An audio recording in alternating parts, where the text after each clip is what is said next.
ہم نے تو دل سے تسلیم کیا ہے آپ کی رسالت. اللہ کے رسول صلی اللہ علیہ وسلم ہم سب کے نبی، آخری نبی، نبیوں کے سردار. لیکن اتنا اندر جذبہ بنا ہوا ہے چونکہ ایمان سیکھا ہے، ایمان سیکھا ہے. جیسے ہم نے ایمان کو نظر انداز کیا ہے ویسے انہوں نے ایمان کو سیکھا تھا. ہمارے ایمان کوئی چیز نہیں، مسلمان کوئی چیز نہیں.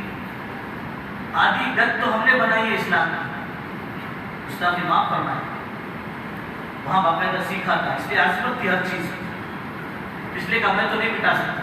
تو اللہ کے نبی علیہ السلام نے فرمایا اچھا علی یہ بتاؤ کہ محمد الرسول اللہ کہاں لکھا ہے، ذرا مجھے بتاؤ تو صحیح، انگلی پکڑ کر کے بتاؤ.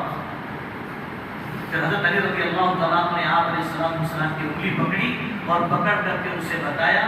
تو پھر اللہ کے نبی علیہ السلام نے وہاں سے رسول اللہ مٹا کر کے عبداللہ لکھا ہے، محمد ابن عبداللہ یہ لکھوایا. لیکن یہ ادا اللہ کو بھی اتنی ناپسند آئی کہ اللہ تبارک و تعالیٰ نے فرمایا اچھا زمین پر ایسا ہو رہا ہے تو کوئی فکر کی بات نہیں، آسمان سے اللہ گواہی دے رہا ہے کہ آپ اللہ کے نبی ہیں. وَكَفَى بِاللَّهِ شَهِيدًا، اللہ آپ کے لیے گواہی دے رہا ہے اور اللہ گواہی کے اعتبار سے بہت کافی ہے، بہت کافی ہے. آپ کیا ہے؟ آپ کیا ہے کہ آپ محمد ابن عبداللہ تو جب تک تھے تب تک تھے. آپ جو ہے آپ تو محمد الرسول اللہ صلی اللہ علیہ وسلم. تو اللہ کے نبی علیہ السلام کی ایک تو تسلی کہ آپ ان کے اعتراض سے پریشان نہ ہوں، اور دوسرا یہ ہے کہ رسالت تو آپ کے آسمانوں سے طے ہو چکی ہے. ان کے مٹانے سے اور ان کے جو ہے نہ ماننے سے کیا فرق پڑتا ہے. تو اللہ کے نبی علیہ السلام نے فرمایا کہ محمد ابن عبداللہ میں نے لکھ تو دیا لیکن اللہ کی قسم میں اللہ کا رسول ہوں، اللہ کی قسم میں اللہ کا رسول ہوں، اگرچہ تم مجھے نہ مانو لیکن میں اللہ کا رسول ہوں، یہ فرمایا. اور یہ کہہ کر اللہ کے نبی علیہ السلام کی رسالت کو ثابت کیا قرآن پاک سے، اللہ پاک نے گواہی دی. اب آیا مسئلہ کہ لفظ محمد اور احمد یہ اللہ کے نبی علیہ السلام کے نام میں ہوا ہے. عربوں کے اندر اللہ کے نبی علیہ السلام کے دنیا میں تشریف لانے سے پہلے محمد اور احمد نام رکھنے کا مزاج نہیں تھا. لیکن چونکہ کاہنوں اور نجومی جن کو اپنی زبان میں جوتشی بولتے ہیں، وہ جو مقدر کے سکندر رہتے وہ نہیں، اوپٹ لے کے جو بیٹھتے راستے کے کنارے پر پنجرا اور ایک چھوٹی سی کتاب رہتی ہے، وہ لوگ نہیں، وہ تو ایسے ہی ہوتے بیچارے، لکیر کو دیکھ کر کے فقیر کا کچھ نہ کچھ فیصلہ کر دیتے ہیں. یہ باقاعدہ اوریجنل لوگ جو غیب کی باتیں بتلاتے تھے، کہانت کے طور پر، جوتشی کے طور پر، یہ یہود و نصارہ تھے، ان کے اس کا بہت چلن تھا. ان کی کتابوں میں چونکہ رسول اللہ صلی اللہ علیہ وسلم کی پوری صفات بھی لکھی ہے، ذات بھی بتلائی گئی ہے باقاعدہ کہ آخری نبی ایسے آنے والے ہیں، ان کا نام یہ ہے، ان کی شکل یہ ہوگی، وہ کیا کریں گے، کہاں جائیں گے، کہاں رہیں گے، شروع کا زمانہ کہاں ہوگا، آخر کا زمانہ کہاں ہوگا، سارا کا سارا تفصیل سے ان کی کتابوں میں لکھا تھا. تو انہوں نے اس کے چرچے شروع کر دیے کہ آخری زمانے میں ایک محمد اور احمد نام کے ایک نبی آنے والے ہیں. تو ان کے لوگوں نے جب سنا تو اس نام کا رکھنے کا رواج شروع کر دیا. اور بہت مشکل سے تاریخ کی کتابوں سے پتہ چلتا ہے کہ صرف 6 لوگوں نے محمد یا احمد نام رکھا. آپ علیہ السلام کے پہلے اپنے بچوں کے نام محمد یا احمد رکھا، لیکن 7واں نام جو ہے وہ اللہ کے نبی علیہ السلام چونکہ بدلا کیا گیا تھا. آپ علیہ السلام کو والدہ کو بشارت دی گئی تھی کہ بچہ پیدا ہونے والا ہے، اس کا نام کیا رکھنا ہے، تو یہ بدلا دیا محمد اور احمد. اس کے معنی جو ہے تعریف کیا ہوا، تعریف کے لائق، تعریف کرنے والا، بہت سارے اس کے ترجمے لکھے ہوئے. اب یہ جو ہے یہ بہت عظمت والا، بہت عظمت والا، بلکہ صحیح بخاری اور مسلم شریف کی روایت ہے کہ اللہ کے نبی علیہ السلام نے فرمایا کہ تم اپنے بچوں کے نام میرے نام کے ساتھ رکھو، محمد رکھو، احمد رکھو، میرے نام کے ساتھ رکھو. کیوں؟ اس لیے کہ اللہ تبارک و تعالیٰ نے قسم کھائی ہے کہ میری عزت کی قسم، تیرے جلال کی قسم، اے میرے پیارے نبی، جس نے تیرے نام کے ساتھ اپنا نام رکھا، تیرے نام کی طرح نسبت کرتے ہوئے اپنا نام رکھا، تو میں کیا کروں گا، اس کو جہنم میں نہیں ڈالوں گا، اس کو دوزخ کی آگ سے بچاؤں گا. اور ایک جگہ فرمایا کہ میں جو ہے قیامت کے دن جس نے بھی محمد احمد نام رکھا، اللہ کے نبی علیہ السلام نے فرمایا،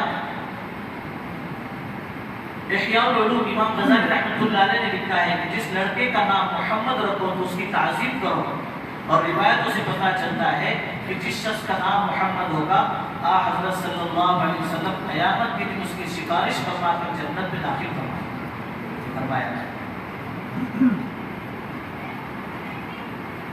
اور ایک جگہ فرمایا کہ جس شخص کو اللہ تبارک و تعالیٰ نے، حضرت عبداللہ ابن عباس رضی اللہ تعالیٰ عنہ اس کے راوی ہے، طبرانی کی روایت ہے کہ جس شخص کو اللہ تبارک و تعالیٰ نے 3 لڑکے دیے، کتنے؟ بہت ڈھیلا بولتے، زیادہ بھی نہیں 3 کرتے، ہم تو ہمارے 2 پر تو زندگی گزر رہے ہیں. 3 لڑکے اللہ تبارک و تعالیٰ نے دیے اور اس میں ایک کا بھی نام محمد یا احمد نہیں رکھا تو اللہ تبارک و تعالیٰ نے اسے بہت ساری برکات سے محروم کیا. اس نے نادانی کی اور بہت ساری نعمتوں سے وہ محروم رہا. اللہ کے نزدیک تو محبوب نام عبداللہ عبد الرحمن ہے، اور اللہ کے نبی علیہ السلام کے نزدیک پسندیدہ نام ایسے نام جس کا تعلق احمد سے ہو، حمد سے ہو یا عبدیت سے ہو. حمد جس کی تعریف میں، جس کے نام میں حمد کا ترجمہ آ رہا، محمد، احمد، محمود، حامد، حمید، حماد، اس قسم کے نام یہ پسندیدہ. اور عبدیت کے ساتھ اس کا تعلق ہو، یعنی عبداللہ، عبد الرحمن، عبد الکریم، عبد الرحیم، اس قسم کے نام یہ اللہ کو بہت پسند ہے. تو یہ اتنا برکتی نام اللہ تبارک و تعالیٰ نے اس نام کو قرآن پاک میں 4 مرتبہ ذکر فرمایا الگ الگ جگہ پر. اور لفظ احمد جو ہے، احمد احمد اللہ تبارک و تعالیٰ نے قرآن پاک میں ایک ہی جگہ ذکر فرمایا. اتنے برکتی نام، اس لیے اگر ہم نے کبھی نام رکھے ہیں محمد احمد تو اس کی تعظیم بھی کرنا، عظمت بھی کرنا. بعض مرتبہ جہالت کی بنیاد پر غیر محسوس طریقے سے گھر والے اسے نام کو بگاڑتے ہیں، یا کبھی پھر ایسا ہوتا ہے کہ محلے والے بگاڑتے ہیں. سٹی میں ایک ہمارے متعلق رہتے تھے، وہ 70 سال کے تھے، 70 یا 75 سال کے تھے تقریباً، یعنی میں بہت پرانی بات کر رہا ہوں. وہ جب آتے تھے تو ہر کوئی کہتا تھا مما بھائی آپ کو یاد کر رہے، مما بھائی آپ کو یاد کر رہے. میں بھی سمجھتا تھا کہ کوئی اچھا ایسا الگ نام ہوگا، کوئی اسپیشل ان کی ماں نے بہت محبت سے رکھا ہوگا. تو پوچھنے کی کبھی نوبت بھی نہیں آئی، کبھی میں نے مناسب بھی نہیں سمجھا. انتقال سے بھر گئے بیچارے، اللہ ان کی مغفرت فرمائے. انتقال سے تقریباً جو ہے 2-3 سال پہلے میں نے ان سے پوچھا کہ عزیز صاحب آپ کا نام کیا ہے؟ کہنے لگے میرا نام تو محمد. میں نے کہا پھر یہ کیا کر دیا آپ کے لوگوں؟ کوئی نہیں پہچانتا تھا محمد کے نام سے. یعنی وہ 3 سال پہلے جو میں نے پوچھا انتقال سے پہلے، پھر اس کے بعد میں نے اس کا اہتمام کیا کہ میں جا کر کہتا تھا کہ میں محمد بھائی ہے کیا؟ تو لوگ دیکھتے تھے، ایسے چہرہ دیکھتے تھے کہ میں بھی جنگل سے آیا کہ کوئی الگ زبان بول رہا ہوں. ایسا ہوتا تو بگاڑ اس کو بگاڑے. اور دوسرا اس کے آگے الفاظ سوچ سمجھ کر کے بولے. الفاظ سوچ سمجھ، بات مطلب اپنے بچے کا نام ہوتا ہے، کوئی کام کو نادانی میں غلط کر دیتا ہے تو کہتے کیا کہتے ہیں؟ مجھے تو کہنے کو بھی ڈر لگ رہا ہے، لیکن کفر کی بات نقل کرنا کفر نہیں ہوتا ہے، اس لیے میں نقل کر رہا ہوں کہ بات نقل ایڑا محمد ہے. اعوذ باللہ. اس کی تعظیم کا مطلب یہ ہے کہ اس کی عزت کر، عظمت کر. ہم اچھے نام سے پکارتے ہیں. احمد نام ہے تو اس کو سیکھے باقاعدہ احمد. محمد ہے تو اس کو سیکھے باقاعدہ محمد. اس کو سیکھنا اور سیکھ کر کے اس کو بولنے کی پریکٹس کرنا. اس طریقے سے کرنے پر کیا ہوگا؟ ایک تو اس کی عظمت بھی ہمارے دلوں میں پیدا ہوگی، اور ساتھ ساتھ اللہ کے نبی علیہ السلام کی رسالت کا استحضار ہمارے دلوں میں ہے کہ ہمارے نبی کا نام، ہمارے نبی کا نام. اس کی عظمت ہوگی. اللہ تبارک و تعالیٰ دلوں کے اعتبار سے، نیتوں کے اعتبار سے مانگا ہوگا. اس لیے اس کا اہتمام کریں گے. اس کی فکر نام اچھے رکھنے کا اہتمام کرنا. اتنا اچھا نام ہے پھر لوگ بولتے کہ نام بتاؤ، نام بتاؤ تو نام بتاؤ. شاہ رخ خان رکھو، عامر خان رکھو، سلمان خان رکھو. اس کے علاوہ دنیا میں تو کوئی نام ہی چاہیے. اور مسکان لے دیں گے، مسکان نام ٹھیک ٹھاک رکھو. پاکستانی ڈرامے دیکھ کے آتے، بیوی نے بھی بھرپور دیکھا ہے، سارے پارے دیکھے، رات راتوں میں پورے پارے دیکھ لیتے ہو تفسیر کے ساتھ. پہلا پارا، دوسرا پارا. جیسے لاک ڈاؤن کے زمانے میں اردو بول آیا تھا نا، سارے بارے بیٹھ کر کے باقاعدہ بڑے اسکرین پہ دیکھتے تھے، پہلا پارا چالو ہے، دوسرا پارا چالو، دھوکہ ہے دھوکہ۔ اعمال سے ہٹانے کی بہت منظم سازشیں بنائی گئی باقاعدہ، کتابیں پڑھو باقاعدہ مفتی ابو لبابہ کی تو پتہ چلے گا کہ کیسے کیسے اعمال سے اور ایمان سے محروم کرنے کے لیے کتنی نورانی سازشیں کی جا رہی ہیں، نورانی سازشیں۔ میں نے اس سے پہلے جمعہ میں عرض کیا تھا کہ شیطان کے پاس 1,80,000 داؤ بہکانے کے وسوسے کے راستے ہیں، جس میں سے 80,000 صرف نورانی نورانی۔ رات کو جگاؤ کافرات کے نام پر، عبادات کے نام پر، اور فجر میں سنا ہے۔ ضابطے کی بات ہے کوئی رات بھر عبادت کرے لیکن فجر قضا ہو جائے، اس زمانے کا ولی تو بہت دور کی بات ہے، پوری بھی نہیں ہو سکتا، عمل بھی نہیں ہو سکتا ہے۔ اللہ پاک نے سنتوں میں فرض میں جو تاثیر رکھی ہے، جو اللہ تبارک و تعالیٰ نے جو ترقی رکھی ہے، اس کا تو کوئی چیز مقابلہ نہیں کر سکتی۔ اس لیے اپنے اندھا دھن سنی انسنی باتوں کے مطابق نہ چلے، قرآن حدیث سے رجوع کرے، قرآن حدیث سے رجوع کرے۔ ہر چیز بخاری میں ہونا ضروری نہیں ہے۔ امام بخاری رحمۃ اللہ علیہ نے بھی کبھی نہیں فرمایا کہ میں نے جو لکھا وہی صحیح، اس کے علاوہ سارا غلط، ایسا انہوں نے بھی کبھی نہیں کہا۔